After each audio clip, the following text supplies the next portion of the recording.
fiction, science fiction, horror, fantasy, crime, LGBT, thriller. You have now entered the House of Mystery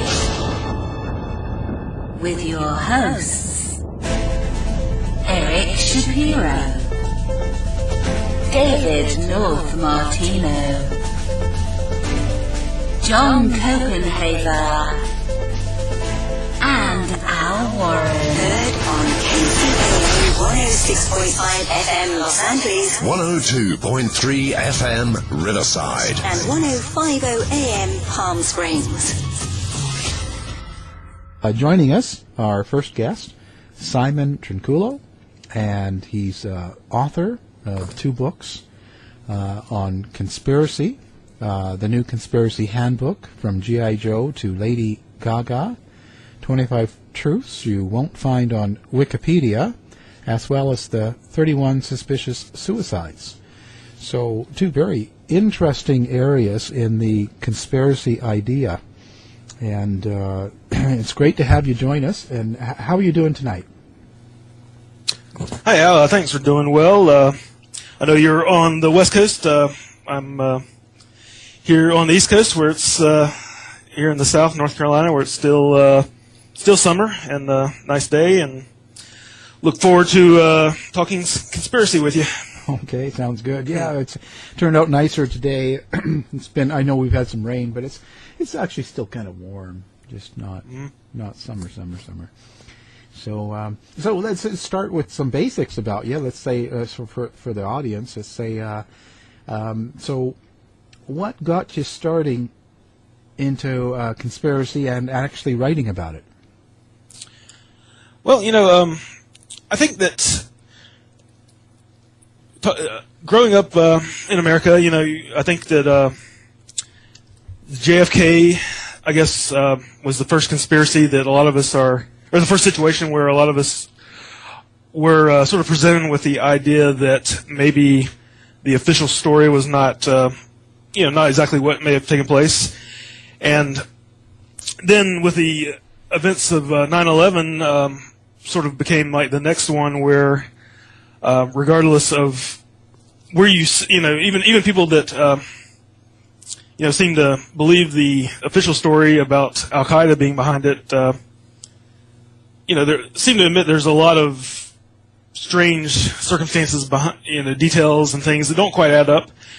And I think that among me and my friends, we always just sort of like to take some of these situations and say, hey, look at some other things in the news, and maybe what if those were not, things were not as they seem. And so it sort of became a kind of a thing I like to do with my buddies. We would go on camping trips, sit around the campfire, have a few beers, just kind of talk about, what if there are dark forces or, working behind the scenes to manipulate news items or media events. And in particular, it's been brought up that as Americans, we have no problem believing that people in the other countries and governments are using propaganda and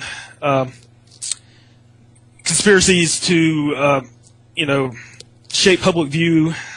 Certainly, I guess the Nazis in World War II era were the ones that really brought it to the forefront. But it seems like Americans also have a hard time believing that it might be happening to us as well. So kind of the idea behind the new Conspiracy Handbook was to, look at some events that happened not just in the current in contemporary times, but also we went back into history in a few, and just sort of ask the question, what if things are not exactly as they seem? Right. Yeah.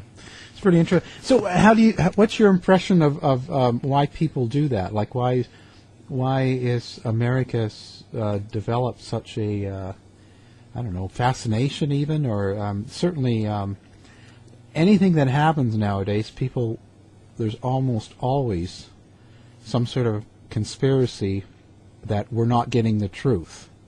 And do you think that's because we've been fooled by media or government? Like, what do you think causes the fascination with that?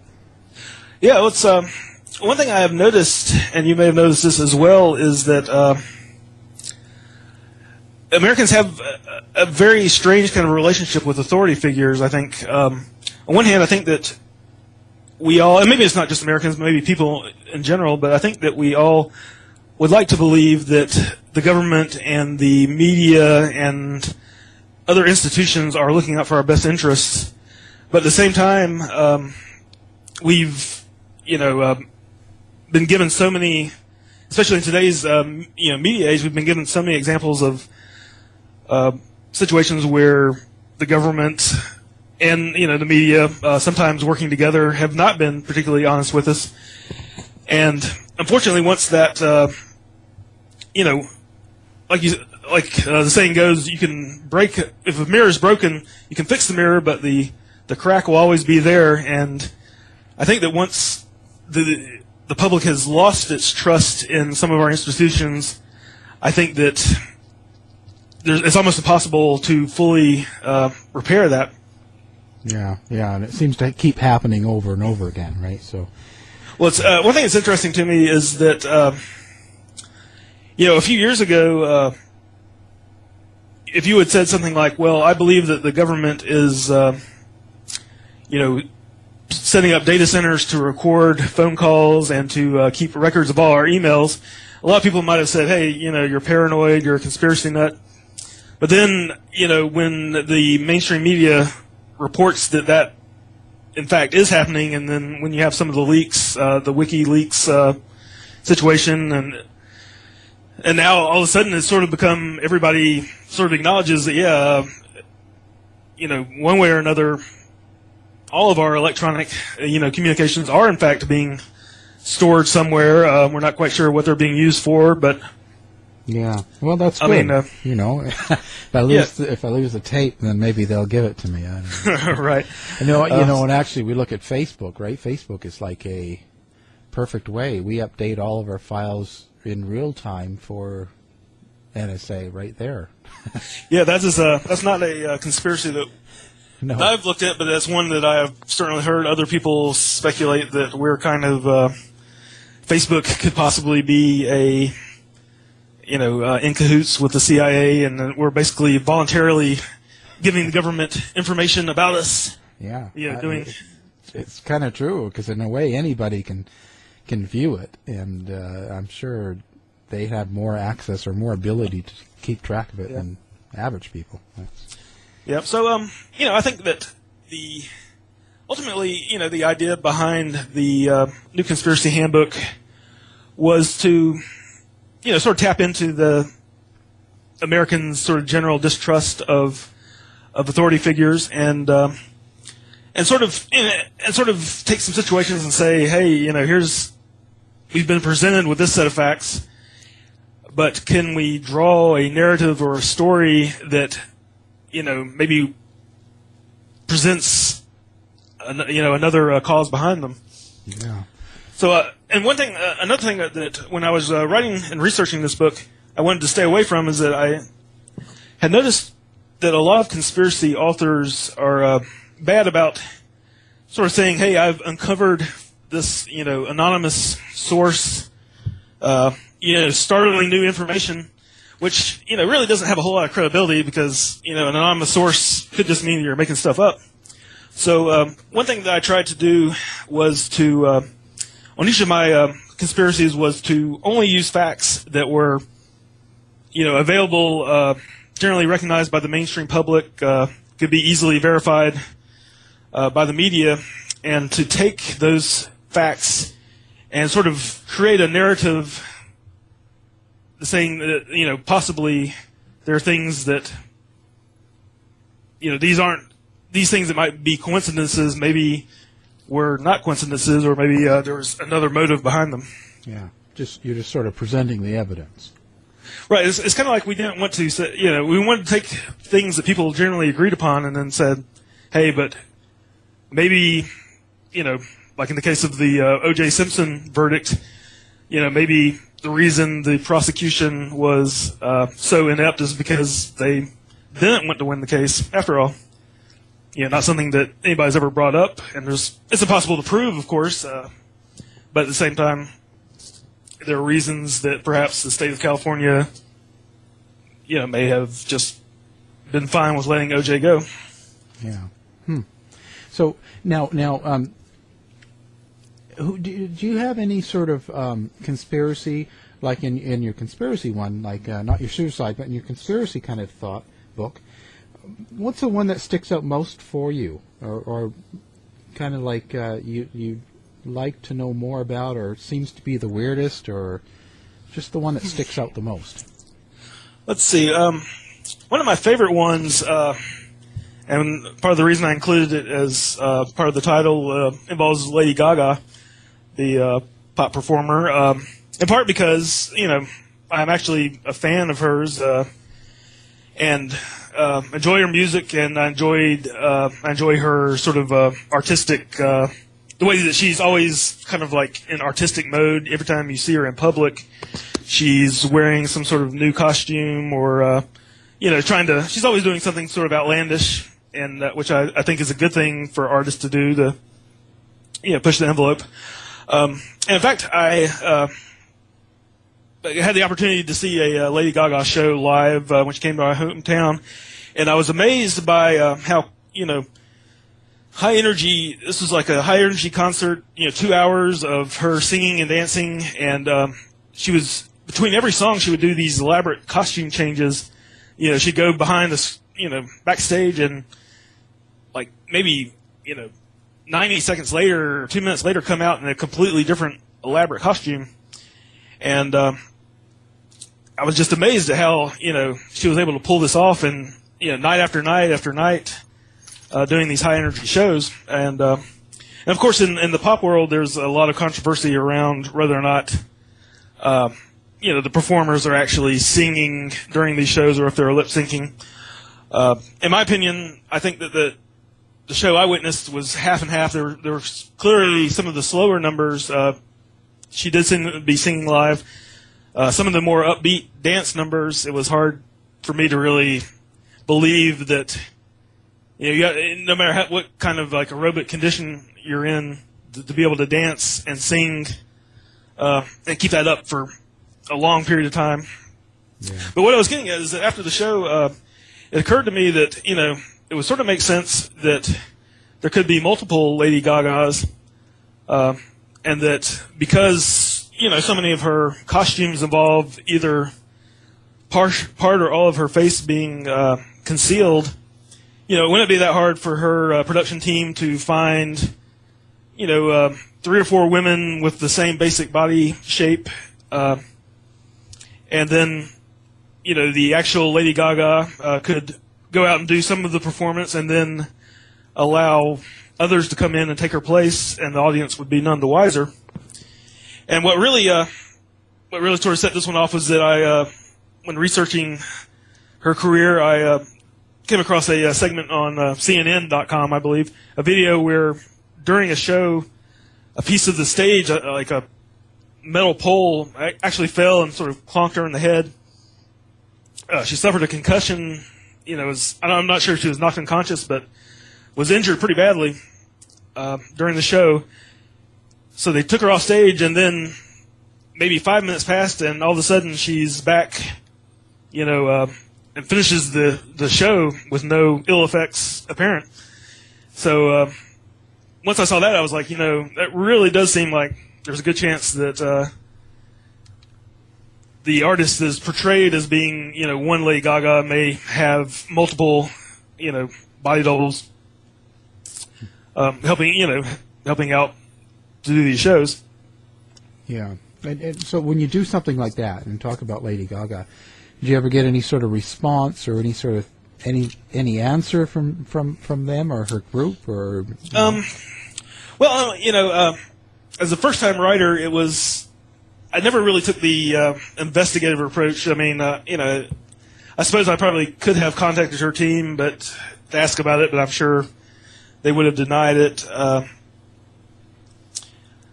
So it's, and again, part of my MO, I guess, was to just kind of like put the question out there. I didn't want to take the tone as an author of saying, hey, I'm right, you're wrong. It's more like, hey, here's some things I've noticed, and here's like some possibilities, and sort of let the reader, kind of decide for themselves. So I never really took it to a like investigative level. Like I have no desire to expose Lady Gaga or try to ruin her career or anything like that. It was more just kind of a here's something kind of fun to think about. Yeah, it's pretty interesting. And you also mentioned G.I. Joe. So what would be conspiracy about G.I. Joe? Like what? Well, G.I. Joe, the long story short on G.I. Joe is that G.I. Joe was originally, remember, more of like a doll size, before they called them action figures. They were sold back in the 60s and 70s, and they actually stopped making G.I. Joe, I believe, in the late 70s. And then in the early 80s, when I happened to be, I grew up in the 80s, the G.I. Joe toy and the cartoon sort of came back. And the idea behind the G.I. Joe conspiracy was that it's not so much around G.I. Joe, but rather around the enemy that he was facing. Al, I don't know if you watched, much of the G.I. Joe cartoons back when they were on the air. But long time ago. yeah, I mean, I think I was right at that age. After school, come home and we would watch. My brother and I would watch the Transformers and G.I. Joe.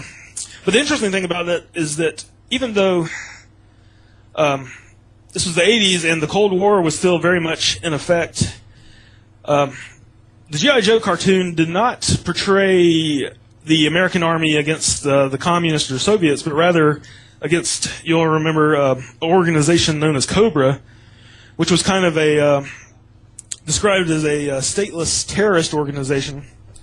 And the leader was literally a faceless entity known as the Cobra Commander, who had, this shield over his face so you couldn't see his features. And the basic theme of the G.I. Joe versus Cobra conflict was that Cobra as an entity seemed to just be, have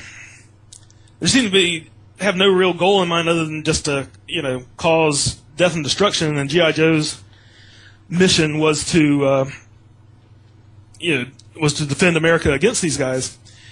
And so the idea is that perhaps it's sort of a long-term conspiracy where perhaps the people that, the Department of Defense, Pentagon, whoever, realized that the future of war was not going to be, United States versus Soviet Union or country versus country, but rather, United States versus these sort of terrorist organizations that may not have any, state associated with them. And so G.I. Joe, the cartoon, was kind of a way of training the future warriors of America to become accustomed to the idea that war was going to be a sort of perpetual campaign against a stateless enemy as opposed to country versus country. And it turned out, that the kids that were watching G.I. Joe, by the time they got to military age, were, then enlisted to fight battles against, Al-Qaeda, or now, the group known as ISIS, so it was kind of like you might say it was sort of a generational form of brainwashing to say, hey, we're going to use G.I. Joe to prepare a generation of future soldiers to accept the idea that war is going to be a perpetual campaign against an enemy that never really goes away, never really seems to clarify what its objectives are. And, and some people who are the cynical people among us would say that these wars are being fought because they make a lot of money for arms dealers and defense contractors and whatnot. And there's a lot more to it in the book as well, but that's kind of the basic gist of it. So do you guys do you end up having kind of thoughts every time something happens, like when the Malaysia airline goes missing and things like that? Does that sort of creep up? And yeah, it's definitely a mindset, and sometimes you have to be careful to not let not take it to an extreme. Like we probably all know guys that see a conspiracy in everything, and I don't think that's really that's not really what I tried to do. But in fact, we as a writer, I've kind of tried to stay away from some of the situations like 9/11 or even the Sandy Hook massacre, which a lot of people are saying maybe staged or whatever, which in some cases seems a little bit too outlandish for even my taste. Yeah. So you kind of want to pick and choose. You want to pick your spots. You kind of want to recognize that not everything is a conspiracy, but at the same time, it's. I think it's good for people. I think it's good for a democracy for people to constantly at least ask the question. Yeah. Do you just on as far as conspiracies and that? Do you have any sort of influences or any books or people that you look to or read that kind of influence you in it? Well, I guess the Oliver Stone's JFK film is probably the one piece of art that really got me personally thinking that way. And I'm sure you've probably seen it, although it's been it's been a while. And the one thing that struck me about JFK as a work of art was that as soon as it came out, there was like a really strong media backlash against it, like where I think even the New York Times sort of made the unprecedented step of writing editorials saying, "Hey, this Oliver Stone's JFK. This is a bunch of crap. Here's all the things he got wrong." I mean, even before the film was really released, there were a lot of people trying to discredit it, and to me, that sort of made it sound like, well, maybe Oliver Stone has hit a nerve, or maybe he's getting, he's obviously making a lot of people very uncomfortable. The fact that JFK, even if you don't believe Stone's theory, is just a outstanding piece of work as a film, even if you view it totally as fiction, I think helps a lot. But that was probably the main. And again, I was like in the I guess teenage, early adult. I don't remember exactly when it came out, but I was in that sort of impressionistic age when JFK was released, and that was kind of like really sort of opened my mind to maybe we should start looking at things more critically. Yeah, it's pretty interesting. But yeah, actually, some people might be surprised that I don't do a whole lot of conspiracy reading or viewing myself right now. In part because part of what I'm trying to do with the new Conspiracy Handbook and also a sequel that I'm working on is to try to come up with new material that is not being addressed by Alex Jones and whoever else is out there talking about these things. Yeah. Do you end up belonging to any groups that talk about conspiracy and stuff like that, or do you belong to anything that kind of have any sort of meetings or do any of that sort of stuff? Or no, actually, I am trying to stay sort of as independent as possible. In part because I have I guess I want my books to be novel in the sense that I want to present some material that has not been discussed by other people, and also I hate to say this, but I sort of find that sometimes a lot of the conspiracies that are out there seem to be talked to death. I don't know if there's as fascinating as JFK or Roswell or 9/11 are. I don't know if there's like a whole lot more that can be said about them. So I'm mostly kind of working independently and kind of spending my time looking at things that are going on in the news and also recent historical events and just trying to see if there are other angles that could be taken. Yeah. Oh, that's kind of good. Actually, nice. Okay, now do you have a place that people can get a hold of you? Well, let's see. I have a Facebook page, Simon Trinculo. The books can be ordered right now on Amazon.com. Just search for Simon Trinculo or a New Conspiracy Handbook. They're available as ebooks for $5.99, and also paperbacks, I think, for $7.99. We're in the process. Me and a couple people that I'm working with on building. Probably going to try to put together a website and maybe expand the New Conspiracy Handbook universe a little bit. But right now we're still kind of in the early developing phases. But also, if you want to contact me, it's simon.trinculo@gmail.com. And I would love to hear from anybody who has read the book and had any questions about it. Okay, and we'll have all that linked to our website, Facebook, and pass on anything we get to you. Okay, well, and hopefully we'll have you back. I mean, hopefully when you get your next book done, we'll get you on. And that would be awesome. I've enjoyed talking to you. Okay, well, thanks very much, and we'll talk to you again on that. All right, thank you, Al. This has been a production of the Z Talk Radio Network.